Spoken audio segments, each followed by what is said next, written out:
Coordinate geometry, this is lecture number 17। इस lecture में हम लोग दो चीज़ें डिस्कस करेंगे। एक है length of perpendicular, okay, length of perpendicular from a point x1 y1 to the straight line ax plus by plus c is equal to 0.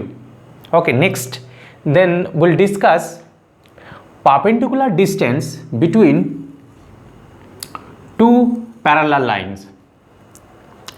So देखते हैं कि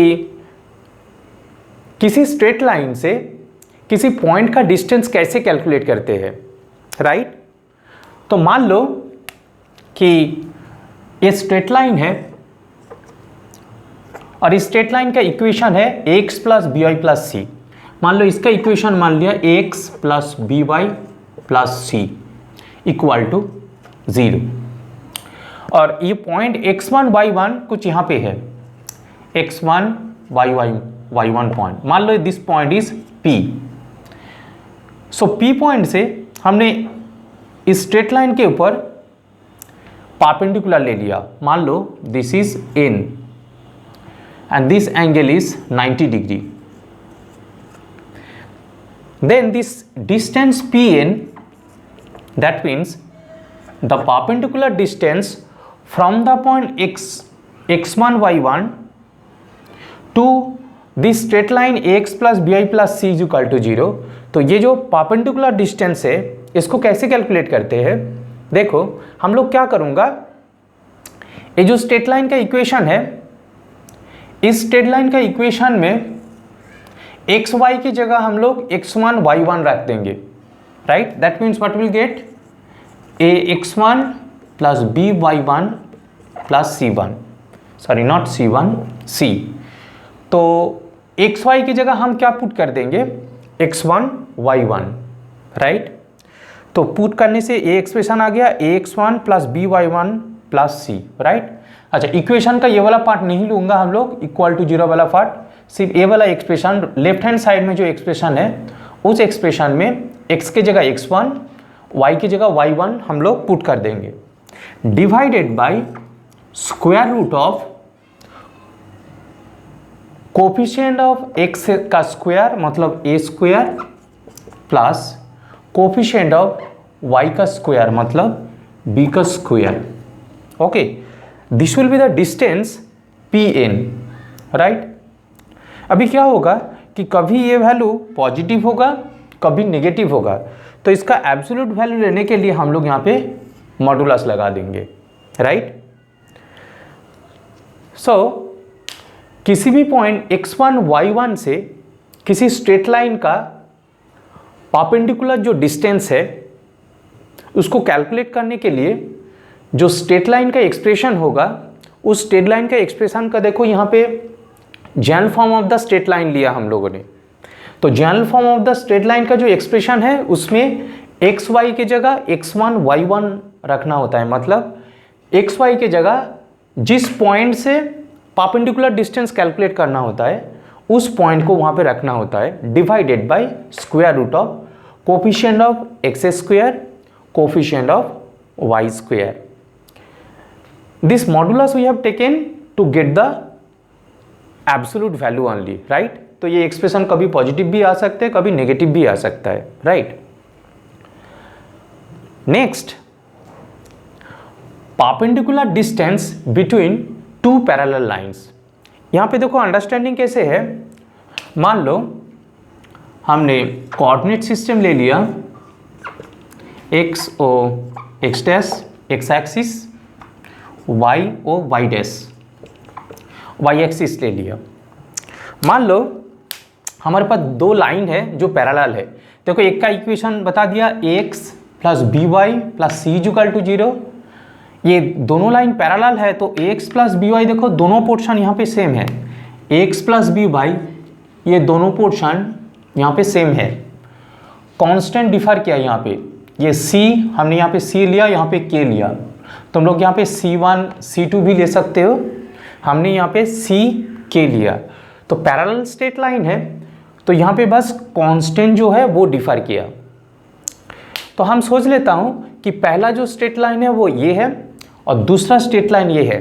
अभी देखो ये दोनों पैरेलल है, फाइन, और ये दोनों के बीच में मुझे डिस्टेंस कैलकुलेट करना होगा। अभी देखो हो सकता है कि ये स्ट्रेट लाइन यहाँ पे हो, ऐसे हो, या हो सकता है ऐसे हो, या हो सकता है कि ये ऐसे हो या ऐसे हो, तो काफ़ी सारा जगह में वेरिएशन होगा, राइट।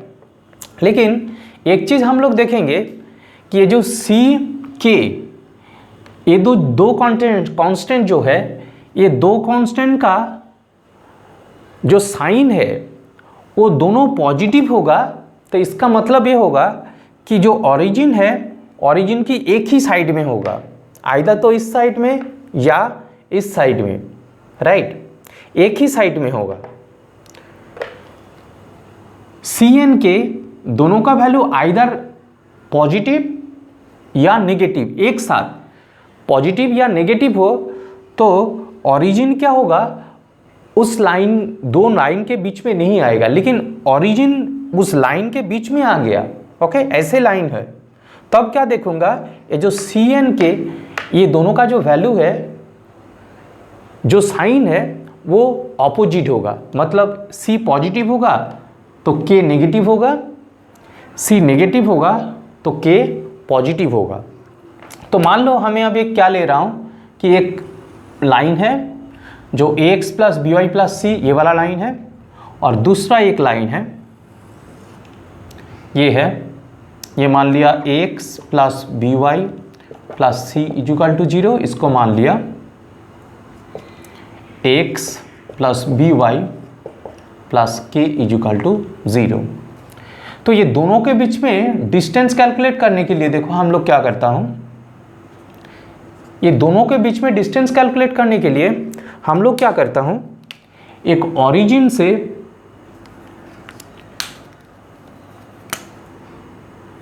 से देखो ये परपेंडिकुलर डिस्टेंस कैलकुलेट कर लेता हूँ, ये वाला फॉर्मूला लगा के, right.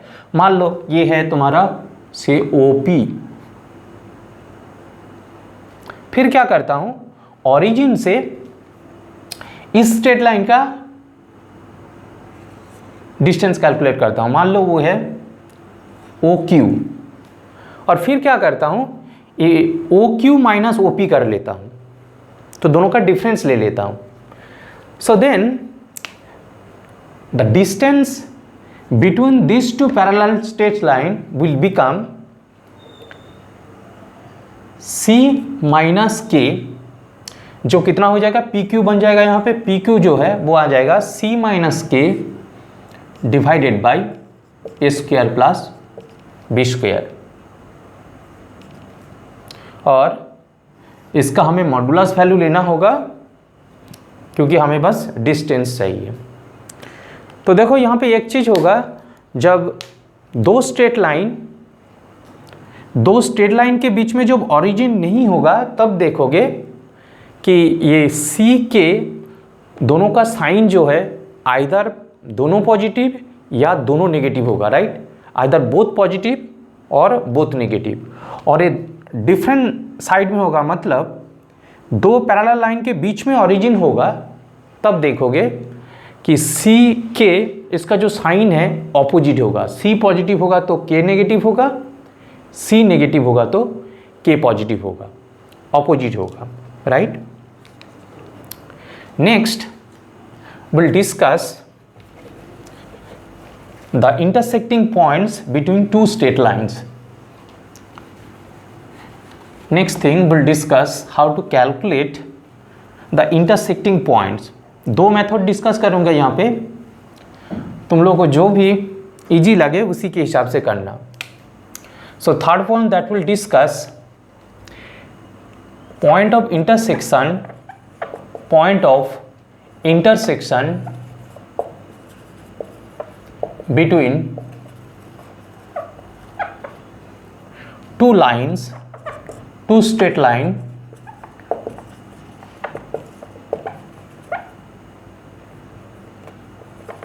between two straight line। सो हमने दो स्ट्रेट लाइन ले लिया, मान लो एक है a1x plus b1y plus c1 equal to 0, next ले लिया a2x plus b2y plus C2 is equal to 0।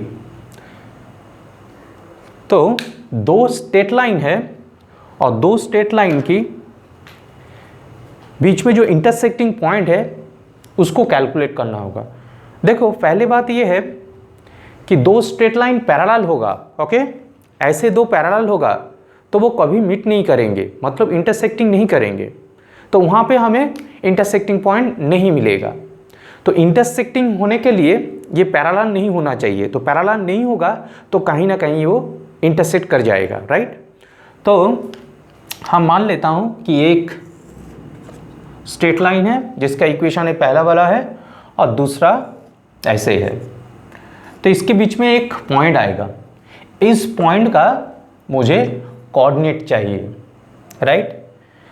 तो जो भी कोऑर्डिनेट है उसको कैलकुलेट करने का देखो सीधा साधा दो मेथड होगा इसमें। एक मेथड तो ऐसे है, हम करेंगे क्या कि से मेथड 1 बता देता हूँ इसको। मेथड 1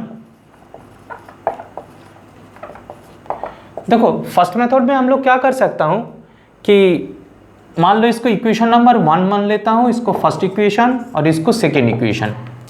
तो हम लोग क्या करेंगे कि ये दोनों इक्वेशन से एक वेरिएबल को एलिमिनेट कर देंगे, ओके, मल्टीप्लाई करके फिर सब्ट्रैक्शन करके एक वेरिएबल को एलिमिनेट कर देंगे। फिर मान लो y को हमने एलिमिनेट कर दिया, तब क्या होगा, वहाँ से x का वैल्यू कैलकुलेट होके आ जाएगा। फिर x का वैल्यू किसी भी एक इक्वेशन में हम पुट कर देंगे, फिर y का वैल्यू आ जाएगा। तो ये हो जाएगा सीधा साधा मेथड जो तुम लोग पहले से ही जानते हो, राइट। तो पहला मेथड ऐसे होगा कि एलिमिनेट एनी वेरिएबल, ओके, दोनों में से कोई भी एक वेरिएबल को एलिमिनेट कर दो to get the value of other variable, ठीक है। तो एक्स वाई ये दोनों में से कोई भी एक वेरिएबल को तुम एलिमिनेट करके दूसरा वेरिएबल का वैल्यू कैलकुलेट कर लो, फिर वो दूसरा वेरिएबल का वैल्यू पुट करके और जो वेरिएबल बचा हुआ है उसका वैल्यू कैलकुलेट कर लो। ये हो जाएगा तुम्हारा सीधा साधा मेथड। मेथड 2 में हम क्या कर सकता हूं, मेथड 2 में देखो हम क्या कर सकता हूं, क्रॉस मल्टीप्लिकेशन यूज कर सकता हूं।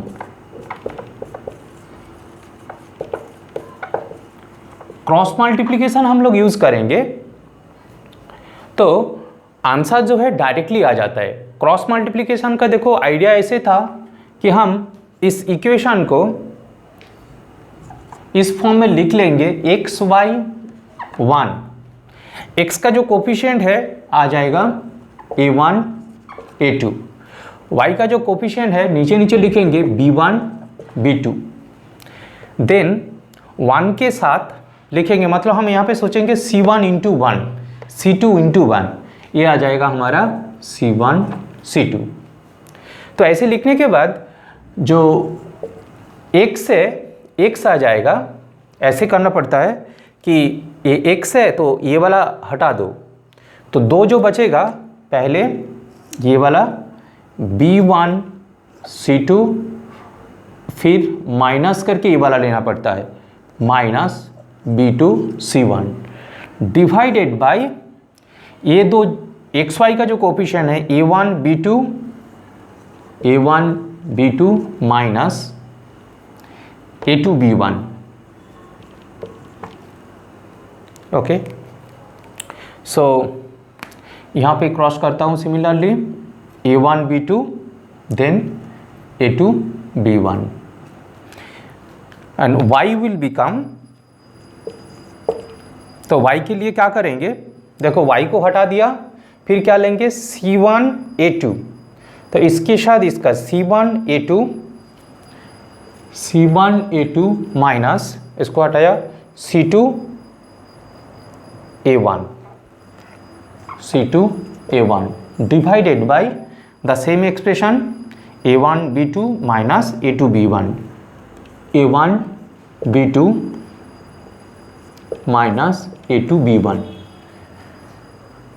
देखो तुम लोगों को क्रैमर्स रूल याद होगा, तो ये जो क्रॉस मल्टीप्लिकेशन वाला जो आइडिया है जो यहाँ पे हम लोग एक्सप्रेस किया हूँ, तो ये cross multiplication is nothing but actually Cramer's rule. तो क्रैमर्स रूल यूज़ करके ही हम लोग ये क्रॉस मल्टीप्लिकेशन वाला जो फंडा है ये हम लोग यहाँ पे लिख रहा हूँ। तो देखो पहला मेथड हम लोग यूज़ करें तो सीधा साधा कैलकुलेशन हो जाएगा, लेकिन यहाँ पे क्या होगा कि एक वेरिएबल को मल्टीप्लाई करके ओके फिर एलिमिनेशन करना पड़ेगा। लेकिन सेकेंड मेथड में हमारा आंसर जो है डायरेक्टली आ जाएगा। तो यहाँ पे जो कोऑर्डिनेट होगा तो एक्स कोऑर्डिनेट कौन सा आ जाएगा, ये वाला, और वाई कोऑर्डिनेट आ जाएगा तुम्हारा ये वाला, राइट। सो ऐसे हम लोग इंटरसेक्टिंग पॉइंट कैलकुलेट करेंगे। तो देखो इस लेक्चर में हम लोग तीन चीज़ें डिस्कस किया। एक है perpendicular distance, next is distance between two parallel lines, and then the intersecting point between two straight line. तो ये जो तीन इन्फॉर्मेशन है, ये तीन इन्फॉर्मेशन काफ़ी काम पे आते हैं, राइट। तो इसको हम यूज़ करेंगे। यहाँ पे एक पॉइंट डिस्कशन करूँगा जो हमेशा हम लोगों को यूज़ करना पड़ता है। मान लो हमने एक सर्किल ले लिया, मान लो एक सर्किल ले लिया, इसका सेंटर मान लो से C है, और यहाँ पे से एट ए पॉइंट P यहाँ पे एक टेंजेंट है, ओके। तो देखो ये जो CP है ये हो जाएगा radius, that CP will become radius.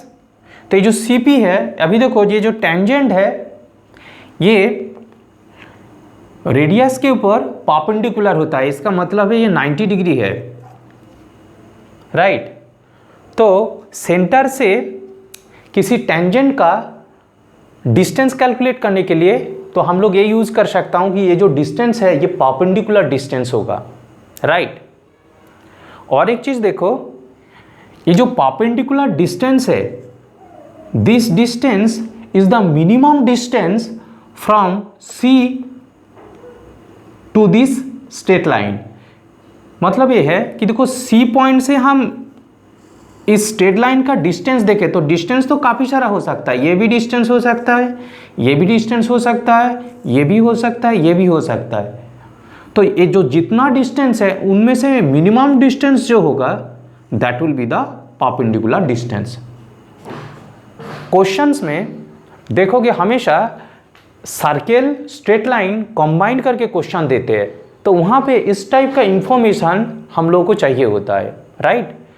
तो फिर से एक बार देखो, ये जो परपेंडिकुलर डिस्टेंस है ये हो जाएगा मिनिमम डिस्टेंस, राइट। तो किसी जगह में हो सकता है कि तुम लोग को ये ना दिया हो कि ये परपेंडिकुलर डिस्टेंस है, वहाँ पे ऐसे दिया हो कि मिनिमम डिस्टेंस, तो मिनिमम डिस्टेंस भी हो जाएगा हमारा perpendicular distance. So I hope that you have got this lecture. Thank you for watching.